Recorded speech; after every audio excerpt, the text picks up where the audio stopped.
नमस्कार दोस्तों, जय हिंद। स्वागत है आप सभी का डेसिबल में। आज के वीडियो में हम लोग डिस्कस करेंगे यूपी टेट 2023 के लिए मोस्ट इंपॉर्टेंट टॉपिक हिंदी का अलंकार। आज के वीडियो में हम लोग अलंकार के 33 क्वेश्चन करने वाले हैं। आपके एग्जाम में जो 1 से 2 प्रश्न हैं अलंकार के, वो इन 33 क्वेश्चन में आपके सिमट जाएंगे, तो वीडियो पूरा देखिएगा। और यूपी टेट 2023 के लिए आपका टारगेट 140 प्लस होना चाहिए, अब की बार 140 पार। मेहनत करनी है, जी जान से आपको मेहनत करनी है, और आपके साथ मैं भी मेहनत करूंगा। आपको पूरा हिंदी का सिलेबस कवर करवाया जाएगा, ठीक है, एक एक टॉपिक, ठीक है। 33 क्वेश्चन होंगे अलंकार के। दोस्तों, अगर आपका सपना एक सरकारी अध्यापक का है तो चैनल को सब्सक्राइब जरूर करें, बेल आइकन को प्रेस करें और वीडियो को जितना हो सके शेयर कीजिए और लाइक कीजिए। चलिए शुरू करते हैं आज की यह वीडियो। तो सबसे पहले हम लोग अलंकार का अर्थ क्या है ये तो जान लें, ठीक है। देखिए, अलंकार जो है ये 2 शब्दों से मिलकर बना है। पहला है अलम और दूसरा है कार, ठीक। इसका अर्थ ये हुआ, अलम और कार को मतलब भूषण या सजावट, अर्थात किसी कविता में श्रृंगार और सजावट के लिए जिन तत्वों का उपयोग किया जाता है वे अलंकार कहलाते हैं। आपको ध्यान रखना है, ठीक है।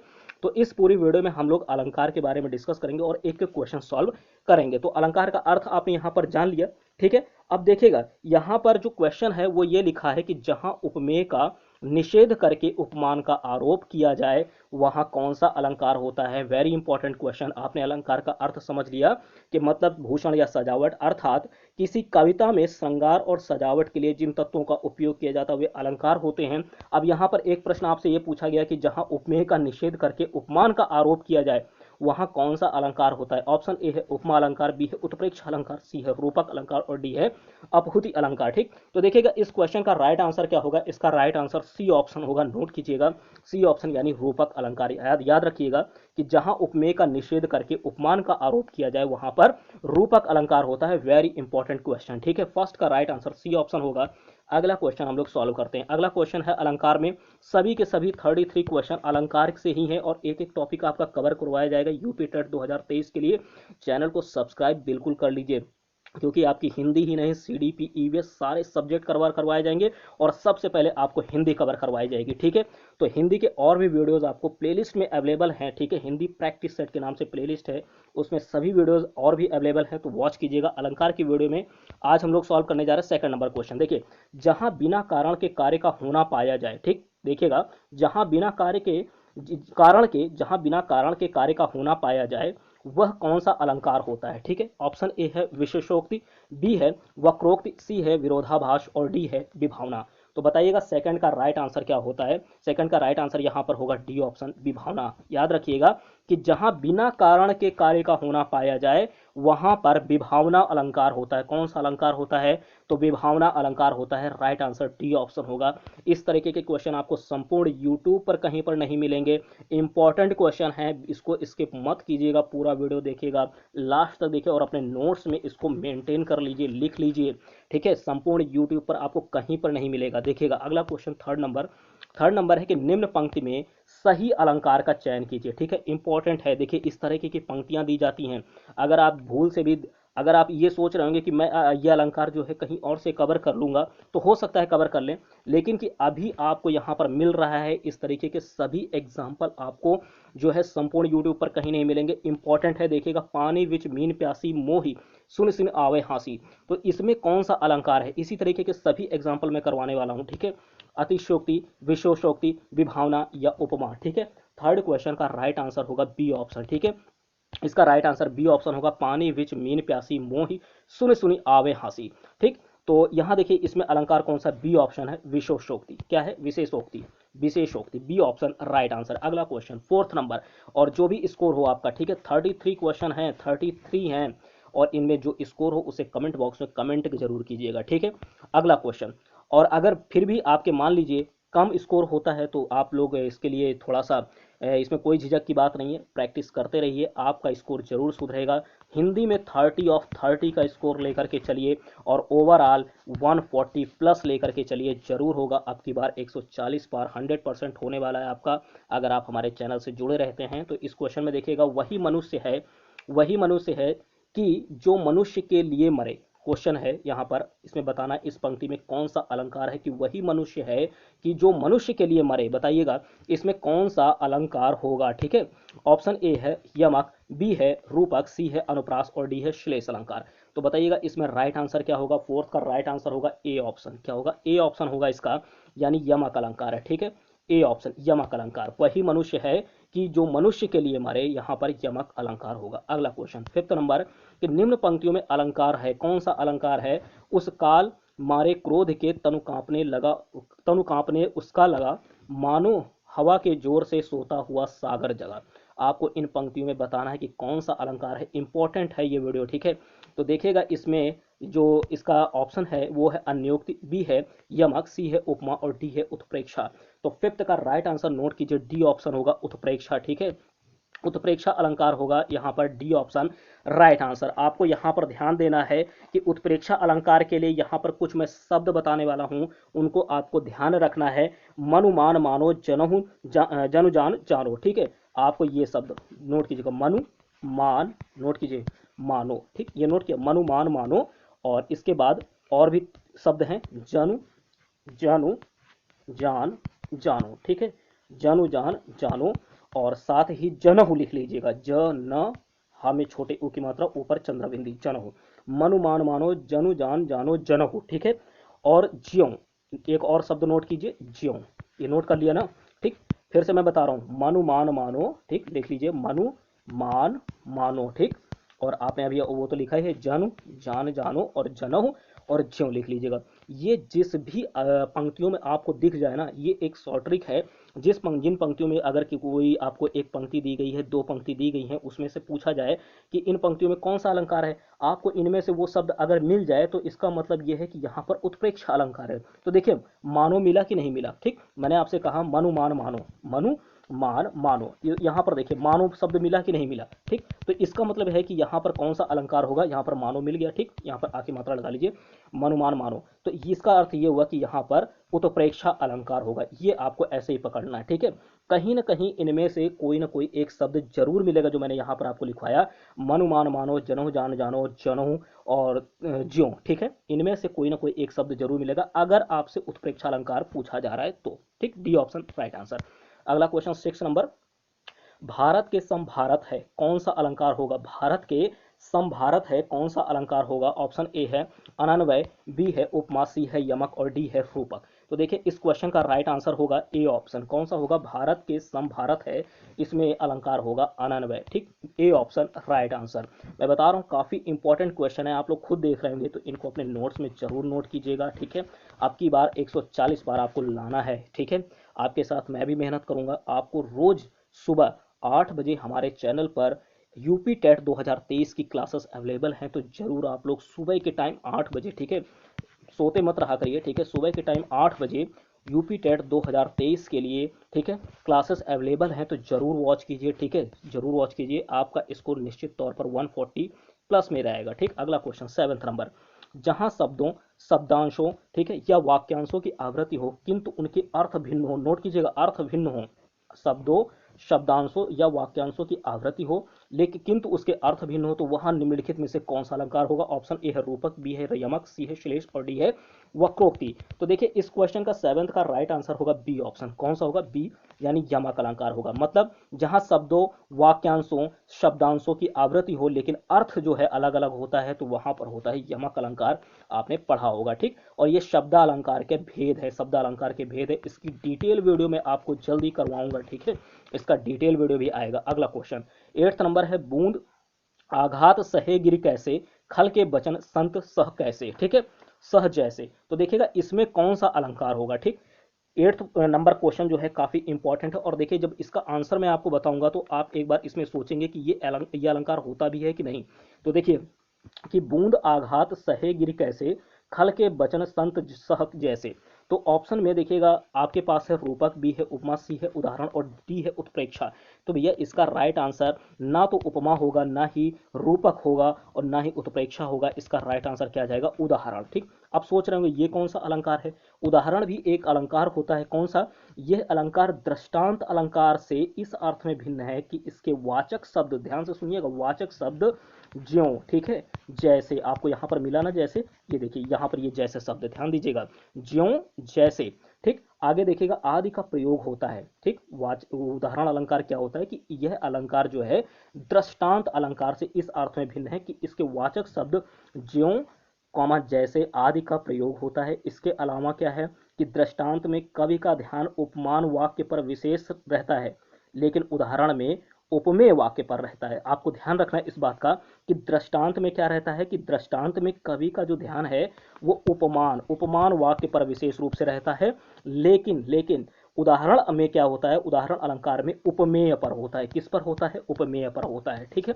तो इस हिसाब से यहाँ पर जो राइट आंसर होगा उदाहरण अलंकार होगा। ये भी एक अलंकार का प्रकार है, ये भी अलंकार के भेद में है। आपको डी इसका सी ऑप्शन याद रखना है, उदाहरण, ठीक। अगला क्वेश्चन, अगला है 9 नंबर कि या मुरलीधर की अधरान धरी अधरान धरोंगी, ठीक। या मुरलीधर की अधरान धरी अधरान धरोंगी। ऑप्शन ए है रूपक, बी है उपमा, सी है उत्प्रेक्षा और डी है यमक। आपको बताना है कि इसमें कौन सा अलंकार होगा, ठीक। तो 9 नंबर का राइट आंसर होगा डी ऑप्शन, नोट कीजिएगा, या मुरलीधर की अधरान धरी अधरान धरोंगी।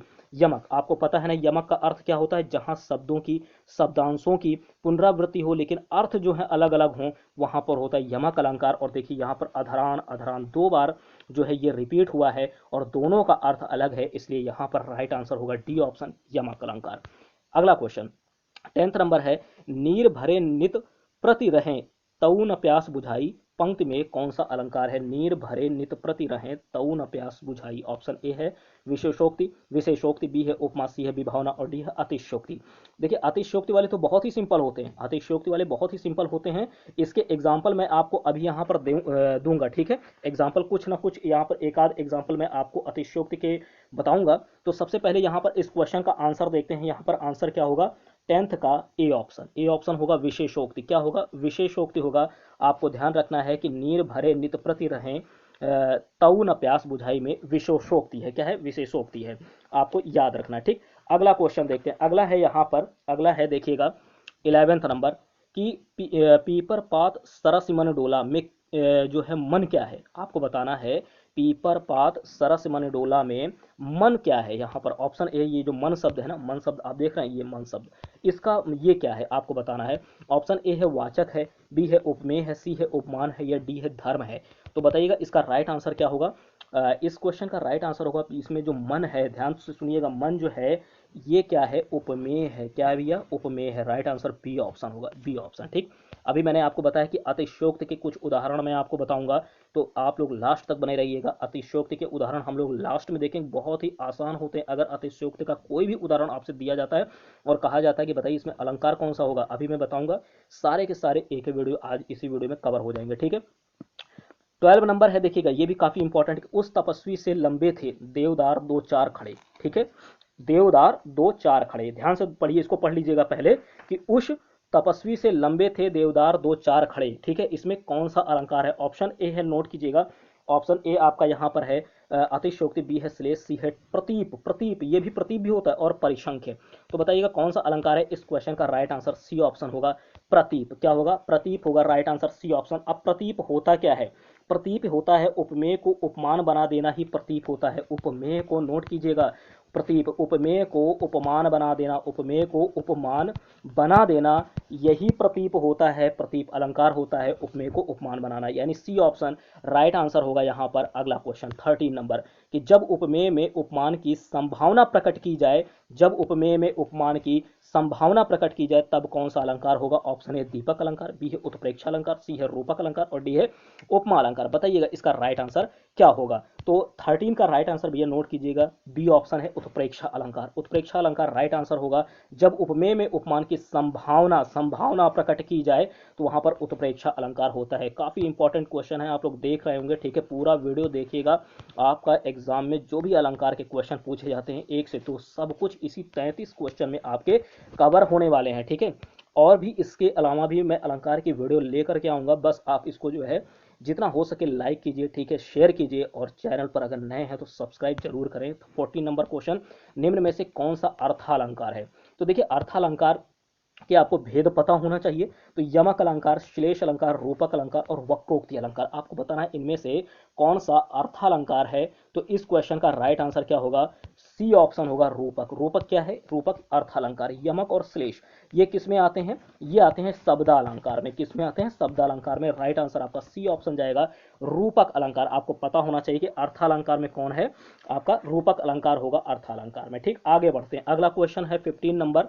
15 नंबर है कि जहां कारण बिना कार्य की उत्पत्ति होती है, जहां कारण बिना कार्य की उत्पत्ति होती है, वहां कौन सा अलंकार होता है? आपको ये शब्द यहाँ पर ये लाइन पंक्ति याद रखना है। जहां कारण बिना कार्य की उत्पत्ति होती है वहां कौन सा अलंकार होगा? ऑप्शन ए है असंगति, बी है विभावना, सी है विशेषोक्ति और डी है दीपक। ठीक है, तो देखिएगा इस यहाँ पर 15 नंबर का राइट आंसर क्या होगा? यहाँ पर ध्यान से देखिएगा, 15 नंबर का राइट आंसर, 14 का आपको बताया ना रूपक होगा, 15 का राइट आंसर नोट कीजिए, बी ऑप्शन। क्या होगा? विभावना। ध्यान दीजिएगा, जहां कारण बिना कार्य की उत्पत्ति हो वहां पर होगा विभावना अलंकार। कौन सा अलंकार? तो भैया विभावना अलंकार होगा, जहां कारण बिना कार्य की उत्पत्ति हो। ठीक है, अगला क्वेश्चन है 16 नंबर। देखिएगा कि 3 बेर खाती थी वे 3 बेर खाती है। काफी ये जो है चर्चित है ये अलंकार, और कई बार ये एग्जाम में पूछा भी गया है। ध्यान दीजिएगा, ये कई बार एग्जाम में आया है, कई सारे एग्जाम में पूछा गया है कि 3 बेर खाती थी वे 3 बेर खाती है। प्रयुक्त अलंकार है अनुप्रास, उपमा, रूपक या यमक।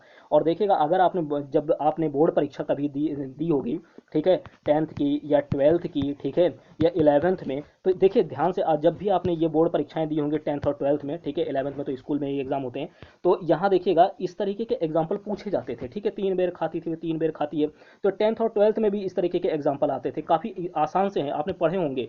तो ऑप्शन इसमें जो राइट आंसर होगा 16 का डी ऑप्शन होगा, यमक अलंकार। ठीक, यहाँ पर एक बेर ये है, एक बेर ये, दोनों का अर्थ अलग है। ठीक है, एक बेर ये है, एक बेर ये है। यहाँ पर ये बेर जो है कई बार के लिए और ये बेर जो है बेर के लिए।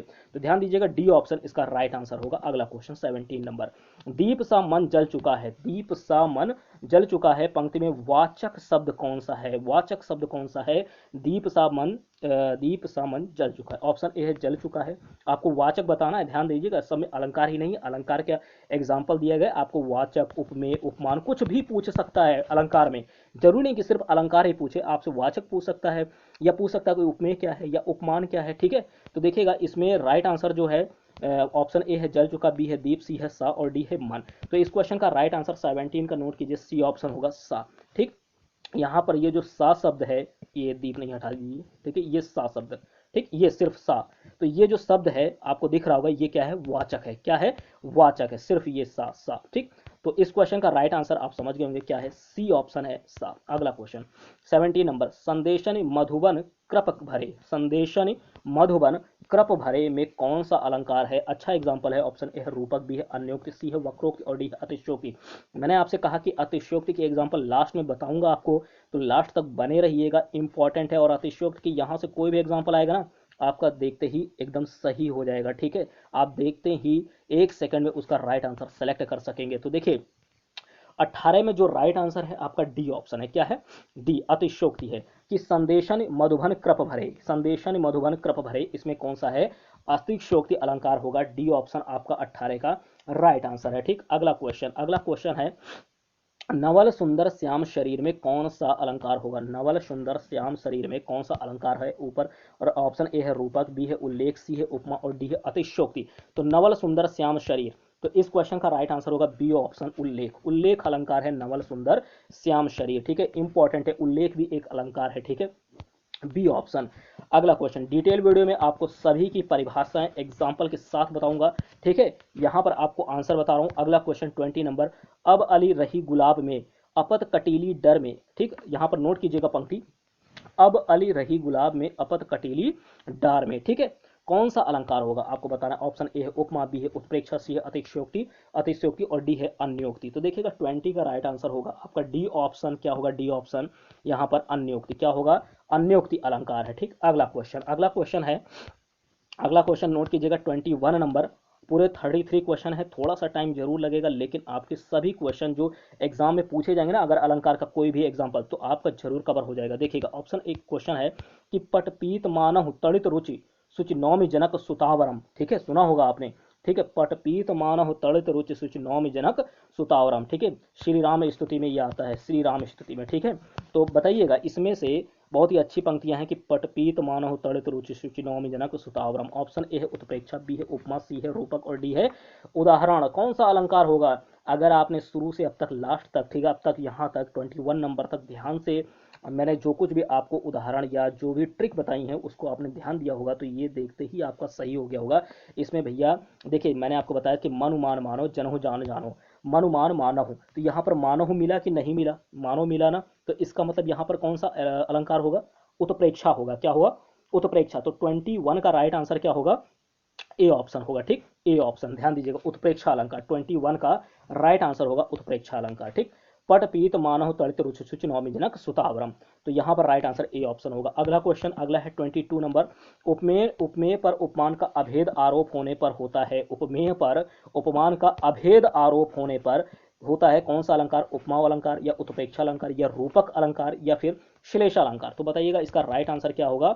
इसका राइट आंसर होगा 22 का राइट आंसर सी ऑप्शन होगा, रूपक अलंकार। क्या होगा? उपमेय पर उपमान का अभेद आरोप हो तो वहां पर रूपक अलंकार होगा। अगला क्वेश्चन 23 नंबर कि जननी तू जननी भई विधि सन कछु न बसाए। ठीक, जननी तू जननी भई विधु सन कछु न बसाए में कौन सा अलंकार है? ऑप्शन ए है, नोट कीजिएगा, ऑप्शन ए है लाटानुप्रास, बी है छेकानुप्रास, सी है वृत्तानुप्रास और डी है इनमें से कोई नहीं। तो देखिएगा जननी तू जननी भई विधि सन कछु न बसाए, इसमें राइट आंसर होगा 23 का ए ऑप्शन लाटानुप्रास है। ठीक, ए ऑप्शन राइट आंसर। अगला क्वेश्चन 24 नंबर, चंदन विष व्यापत नहीं लपटे रहत भुजंग, चंदन विष व्यापत नहीं लपटे रहत भुजंग, इन पंक्तियों में कौन सा अलंकार है? बहुत ही अच्छी पंक्तियां हैं, बहुत ही सुंदर पंक्तियां हैं। ऑप्शन ए श्लेष, बी है अतद्रुगुण अतद्र गुण, सी है रूपक और डी है वक्रोक्ति। तो 24 का राइट आंसर नोट कीजिए, बी ऑप्शन होगा इसका, अतद्गुण। ठीक है, बी ऑप्शन राइट आंसर होगा। इसमें कौन सा अलंकार है? तो अतद्गुण। ठीक, अगला क्वेश्चन 25 नंबर, 25 नंबर है कि फूले कांस सकल मही छाई जनु बरसा ऋतु प्रकट बुढ़ाई। ठीक, फूले कांस सकल मही छाई और जनु बरसा ऋतु प्रकट बुढ़ाई में कौन सा अलंकार है आपको बताना है। ऑप्शन ए है उत्प्रेक्षा, ठीक, श्लेष, यमक या रूपक। तो 25 का राइट आंसर क्या होगा? ए ऑप्शन होगा। कैसे होगा? आपको मैंने बताया कि मनु मान मानो जनहु जानो जानो, जनु जनु जानो जानो। ठीक, तो जनु मिल गया कि नहीं मिल गया? मनु मान मानो जनु जानो जानो और जनहु, ठीक, और ज्यों भी लगा हो तो भी यही होगा। तो आपको शुरुआत में बताया था, यहाँ पर बार बार रिपीट करने की जरूरत नहीं है, ज़्यादा समय हो जाएगा फिर। तो देखिए यहाँ पर ये जो जनु शब्द मिला ना, इसकी वजह से कौन सा अलंकार होगा? उत्प्रेक्षा अलंकार होगा, ए ऑप्शन। ठीक, अगला क्वेश्चन तो बताया था, ये ट्रिक आप ध्यान रखिएगा उन शब्द को, मनु मान मानो जनु जान जानो, ठीक है, और ज्यों। अगला क्वेश्चन, अगला है 26 नंबर, उपमेय में उपमान का आरोप होने पर अलंकार क्या होगा? बताइएगा कि उपमेय में उपमान का आरोप होने पर अलंकार क्या होगा? ऑप्शन ए है रूपक, बी है उत्प्रेक्षा, सी है अपहुति, सी है अपहुत और डी है मानवीकरण। तो बताइएगा इस क्वेश्चन का राइट आंसर है उपमेय में उपमान का आरोप होने पर अलंकार होगा, नोट कीजिएगा, ए ऑप्शन रूपक। क्या होगा? रूपक। इंपॉर्टेंट क्वेश्चन है रूपक अलंकार। अगला क्वेश्चन 27 नंबर, मुदित महीपति मंदिर आए सेवक सचिव सुमंत बुलाए। बहुत ही अच्छी पंक्तियां हैं, ठीक है, नोट कीजिएगा, मुदित महीपति मंदिर आए सेवक सचिव सुमंत बुलाए, इनमें कौन सा अलंकार होगा? ऑप्शन ए है उपमा, बी है रूपक, सी है यमक और डी है अनुप्रास। ठीक, तो देखिएगा 27 में राइट आंसर आपका डी ऑप्शन होगा, अनुप्रास अलंकार। क्या होगा?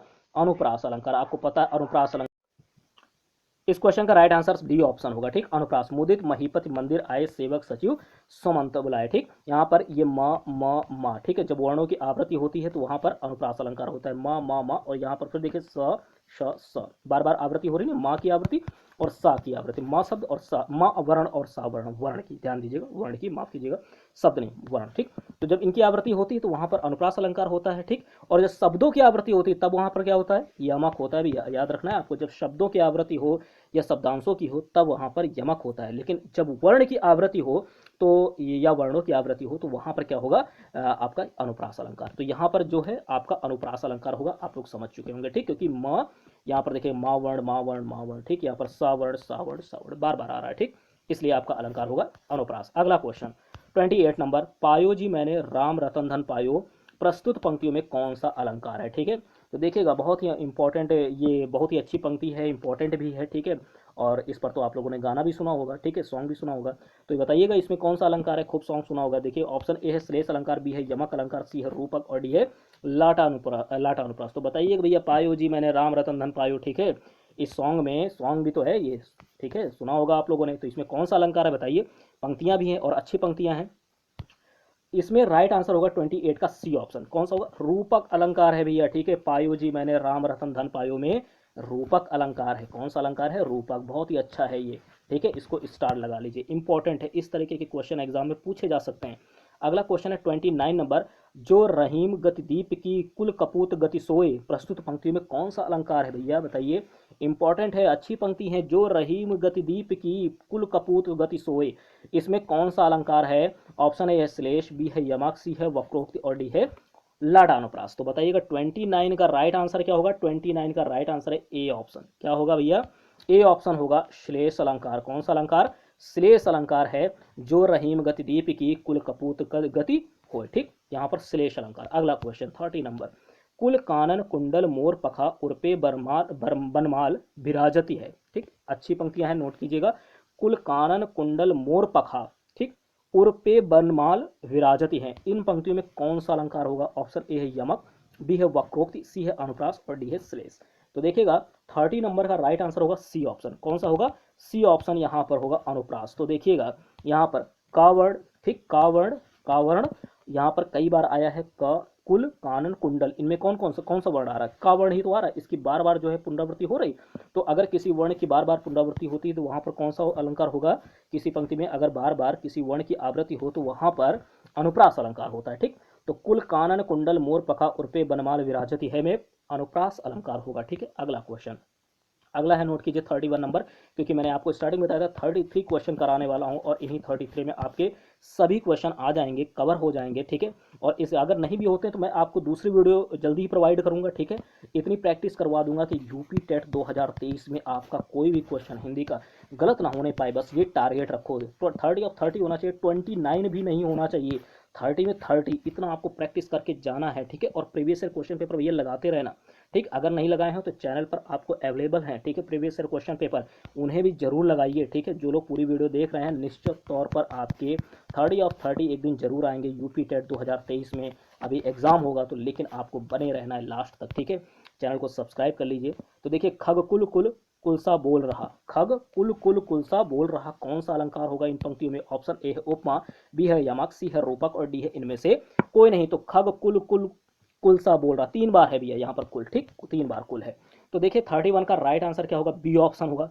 आपको पता ही है कि जब शब्दों की आवृत्ति बार बार हो, शब्दों की आवृत्ति बार बार हो या शब्दांशों की आवृत्ति बार बार हो, तो वहां पर कौन सा अलंकार होता है? यमक अलंकार होता है। बार बार यहाँ पर आवृत्ति हो रही, कुल कुल कुल, और सबके अर्थ भिन्न हो, ये भी आपको याद रखना है, ठीक है। शब्दों की आवृत्ति बार बार हो और उनके अर्थ भी भिन्न हो तो वहां पर अलंकार होगा, ठीक है। खग कुल कुल कुल, तीनों के अलग अलग अर्थ हैं, इसलिए यहाँ पर बी ऑप्शन आपका राइट आंसर होगा। अगला क्वेश्चन 32 नंबर, जो सुख सुजस सुलभ मोहि स्वामी में कौन सा अलंकार होगा? सो सुख, जो नहीं होगा, सॉरी, सो सुख सुजस सुलभ मोहि स्वामी में कौन सा अलंकार होगा?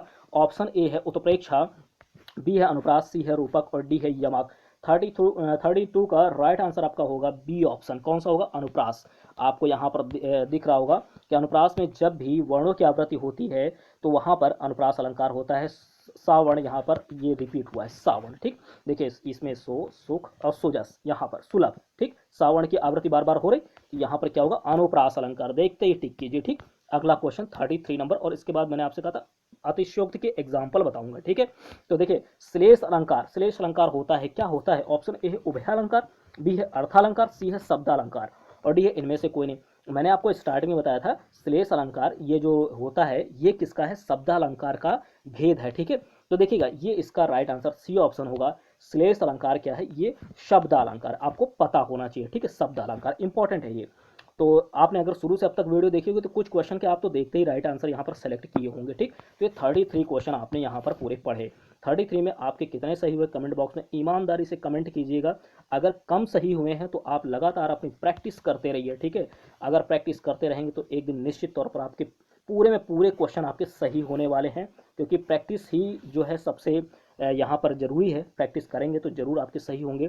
लेकिन एग्जाम में 30 क्वेश्चन आते हैं भैया, एग्जाम में 30, आपको वहाँ पर 30 में 30 सही करके आना है यूपी टेट 2023 में। अभी से लक्ष्य लेकर के चलिए, ठीक है। अब देखिए अतिशयोक्ति के कुछ एग्जाम्पल बता देते हैं, ठीक है, ज़्यादा देर नहीं करते हैं। तो देखिए अतिशयोक्ति होता क्या है कि जहाँ किसी वस्तु हो गया या कोई कथन हो गया, उसकी जो है बढ़ा चढ़ा करके बात की कही जाए, ठीक है, उसका जो है वर्णन लोक सीमा से बढ़कर किया जाए, ठीक है, उसकी एक लोक से एक सीमा होती है, एक लिमिट होती है, उससे ज़्यादा बढ़ चढ़ कर अगर बात की जाए किसी वस्तु पदार्थ या कथन की का जो वर्णन है वो लोक सीमा से बढ़कर किया जाए तो वहां पर होता है अतिशयोक्ति अलंकार, ठीक है, यानी बढ़ा चढ़ाकर कहना, कुल मिलाकर के आपको ये बात, ठीक है, लंबी लंबी बात फेंकना, ठीक, इस तरह से एक समझ सकते हो।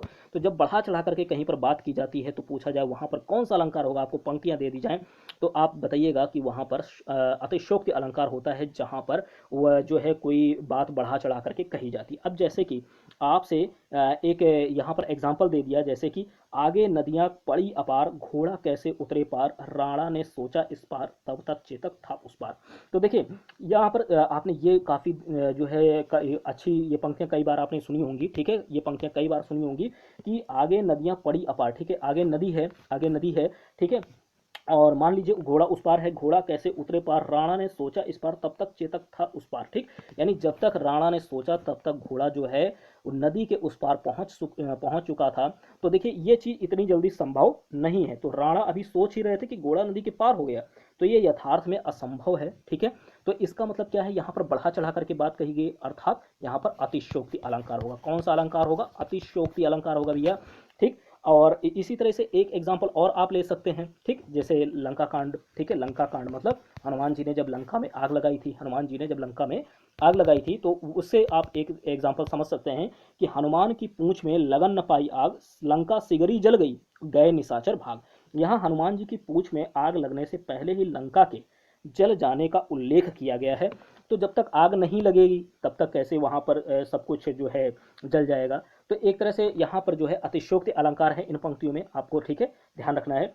इसी तरीके से और भी एग्जाम्पल हैं, ठीक, वह शर इधर गांडीव गुड़ से भिन्न जैसे ही हुआ, धड़ से जयद्रथ का इधर सिर छिन्न वैसे ही हुआ। तो ऐसे कितनी जल्दी संभव है कि वह शर इधर गांडीव गुड़ से भिन्न जैसे ही हुआ, धड़ से जयद्रथ का इधर सिर छिन्न वैसे ही हुआ। तो तुरंत कैसे हो सकता है, तो इसमें भी अतिशयोक्ति अलंकार है, मतलब बढ़ा चढ़ा करके बात कही जाए, खूब बढ़ा चढ़ा करके, ठीक है। तो इसी तरीके के आपको ध्यान रखना है। जो इंपॉर्टेंट क्वेश्चन है, इंपॉर्टेंट एग्जांपल है, और भी वीडियोस मैं आपके लिए जल्दी प्रोवाइड करूंगा, हिंदी का कंप्लीट सिलेबस कवर करवाऊंगा आपका, ठीक है। बस आप लोग चैनल को सब्सक्राइब कर लीजिए। अगर ये वीडियो पसंद आती है तो लाइक कीजिए, शेयर कीजिए, ठीक है, जितना हो सके इसको शेयर कीजिए, ठीक। और आप लोग चैनल को सब्सक्राइब जरूर कीजिए, ठीक। इसी तरीके के वीडियोस के लिए आप लोगों को और भी वीडियोस मैं जल्द ही प्रोवाइड करूंगा, हिंदी का कंप्लीट सिलेबस आपका कवर करवाने वाला हूं बहुत ही जल्द, ठीक। चैनल पर बने रहिएगा आप लोग, ठीक। मिलते हैं आपसे नेक्स्ट वीडियो में। Thank you.